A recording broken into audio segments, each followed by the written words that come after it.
Welcome everyone to Merkaba Energy Healing.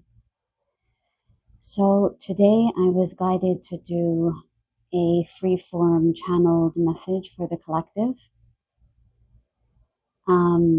So whatever comes through today, I'm going to deliver. So I just ask that you please be patient as I deliver these messages. Before sitting down to do this reading, I heard, wash your hands of this situation. Wash your hands of this situation. So I'm getting that there are some of you who have been trying I'm hearing try as you might, the situation is not turning in your favor. Try as you might, the situation is not turning in your favor. And I feel like Spirit is trying to guide you in another direction, away from an experience with, it looks like with a person where you're trying to affect change with your love, with your generosity, and I'm hearing with your energy, with your efforts, but to no effect. So take it as it resonates.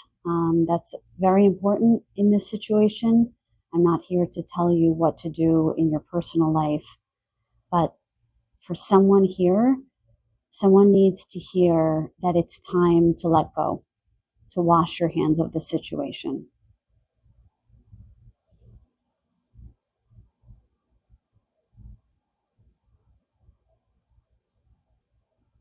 I'm hearing that there is another place for you. So this is for someone who's been struggling with, let me just hear what Spirit wants me to say. It's heavy energy in your home, that you have moved into a home and it doesn't feel right. And Spirit is encouraging you to start looking for another place. That they're giving me this feeling of hopelessness, like you might have just signed a contract or a lease or bought a home and you've been feeling like, well, I can't leave now. And they want you to explore your options. I'm hearing that this is karmic bleed through from another life. So you need to rise up and explore your options, that you are not tethered to this place. I'm hearing that you're not a victim, and there is something that can be done here.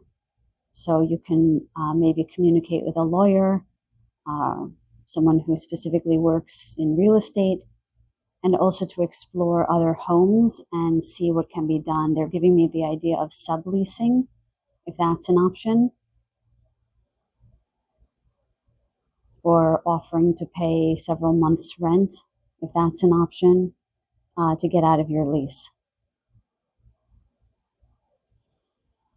I'm hearing the word freedom, and I'm seeing it in my mind's eye very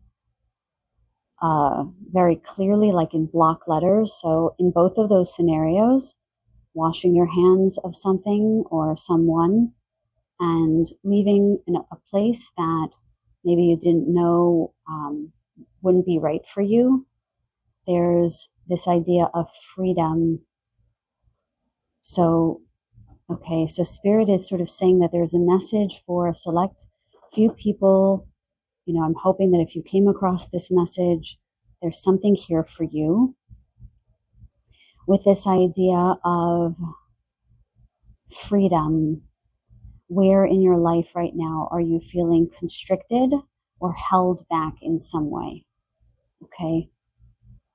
And there's a tremendous amount of compassion and love coming from this divine healing frequency, this divine intelligence that I say humbly is being channeled through me, that wants to remind you guys, the collective, that freedom is your birthright. That freedom is your birthright. And I'm being guided to advise those of you that that message resonates with, to repeat that until you feel it anchored into your solar plexus, anchored into your gut, they want me to say, that it becomes you, that you know through and through that birthright, that freedom is your birthright.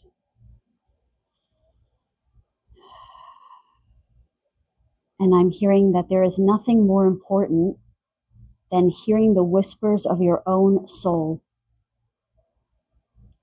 What do you believe in? What are your values? What do you hold most dear? And then look upon your life with love and ask, am I engaging my life? Am I walking through my life with those values held up high? Where am I compromising myself? Where am I compromising what I hold dear? And do not judge it. Just look upon it and ask, how can I take that next step?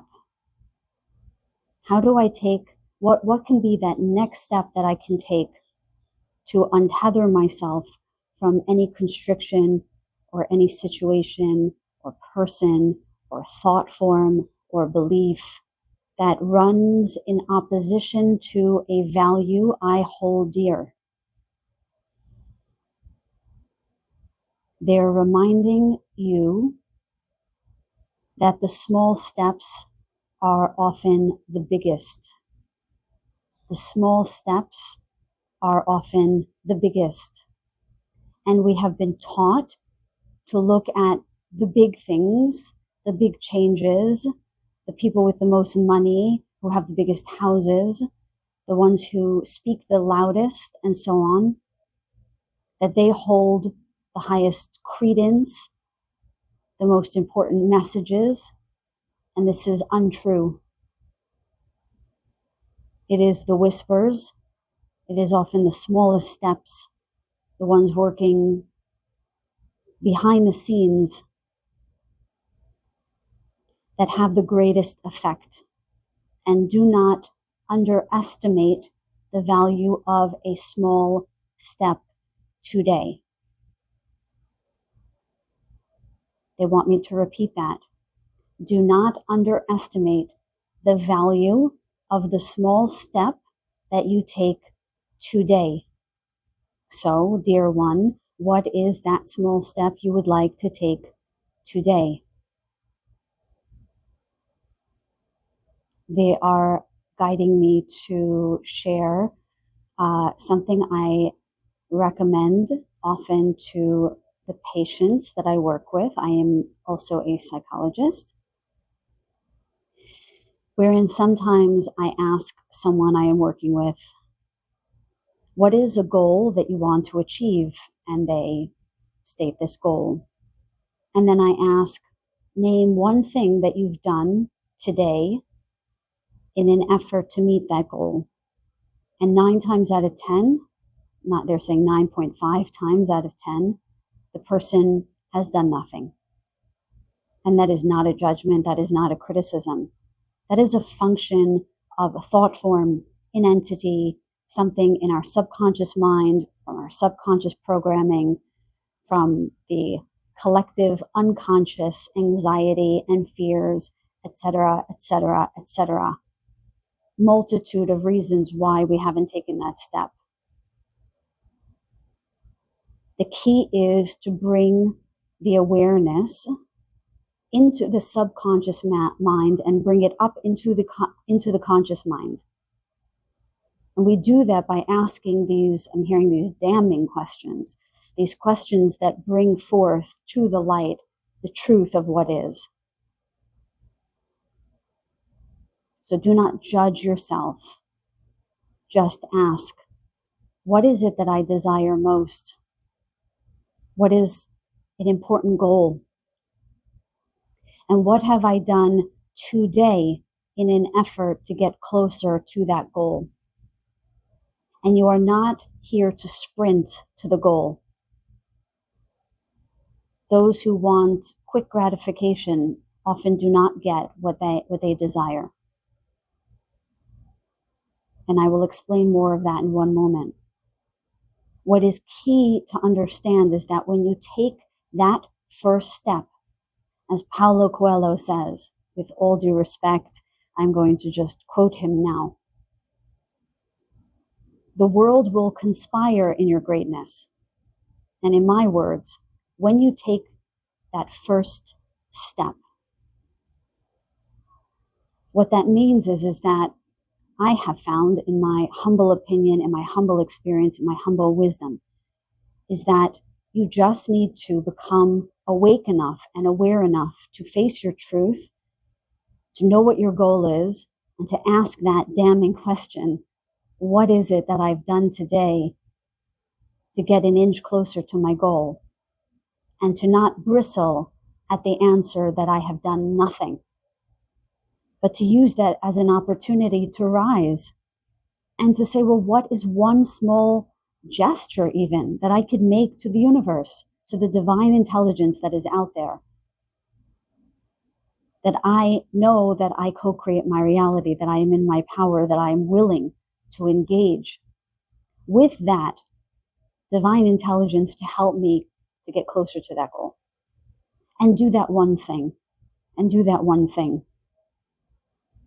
And I might be so bold as to guarantee you that once you take that step, the world will conspire in your greatness. The world will help you move closer to your goal. They will take your pinky and give you 10 hands. But in our free will state on this planet, in this dimension, in our sovereignty, we must always take the first step. We must always take the first step. And they're telling me that that is the end of the channeling. So I didn't even get to pull any cards today, but that's what they wanted me to share with you today. Sending all of you so much love and so many blessings.